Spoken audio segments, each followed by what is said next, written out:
तुम्हाला माहीत आहे का? मुंबईपासून जवळच खोपोलीला गगनगिरी महाराजांच्या मठामध्ये प्रति केदारनाथ शिवलिंग पाहण्याचं भाग्य आपणाला मिळू शकतं.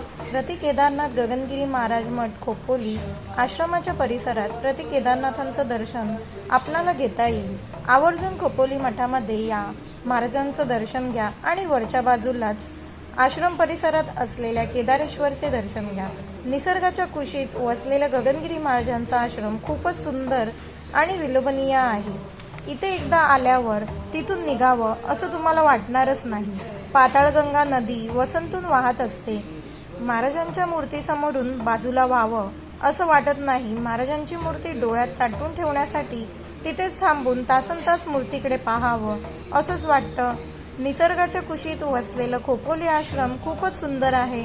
मग तुम्ही कधी येतायत प्रति केदारनाथला भेट द्यायला खोपोली गगनगिरी महाराज आश्रमात?